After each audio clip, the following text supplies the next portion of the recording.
જૂનાગઢના ભેસાણથી જોડતા 40 કિલોમીટર લાંબા હાઈવે રોડના કામને લઈને મહત્વના સમાચાર સામે આવ્યા છે।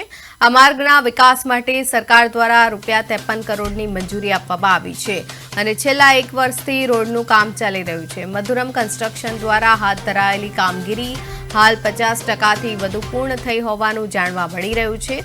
ચોમાસા દરમિયાન વરસાદમાં વિરામ મળતા હાલમાં ફરીથી રોડનું કામ ઝડપી ગતિએ શરૂ કરવામાં આવ્યું છે। કોન્ટ્રાક્ટર તેમજ R&Bના ડેપ્યુટી એન્જિનિયર વિવેક ગોસ્વામીની દેખરેખ હેઠળ કામગીરી ચાલી રહી છે। આગામી 4 થી 5 મહિનામાં નાળા અને પુલિયાની કામગીરી પૂર્ણ કરવાનું આયોજન છે। ત્યારબાદ રોડની બંને બાજુ ડામર પાથરવાની કામગીરી હાથ ધરાશે। નાળા પાસેના ડાયવર્ઝન પર ડામર પાથરી વાહન ચાલકોને મુશ્કેલી ન પડે અને અકસ્માતનું જોખમ ન ઘટે તે માટે ખાસ ધ્યાન રાખવામાં આવી રહ્યું છે।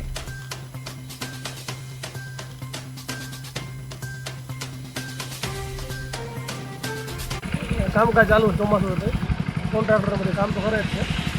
રોડ બનવા કામ ચાલુ છે, સાઈડ ભરે છે અને આપણે કોન્ટ્રાક્ટરનો આભાર માનો છે। ચાલુ વરસાદે કે ચાલુ ચોમાસે આ કામ કરવાનું કામ ચાલુ છે રોડનું, બરાબર। ભેસાણ જૂનાગઢ હાઈવે પર કામકાજ તો રોડનું ચાલુ જ છે। રોડે બનવા જ બની ગયો સરતો તો એટલે પુલિયાને બધા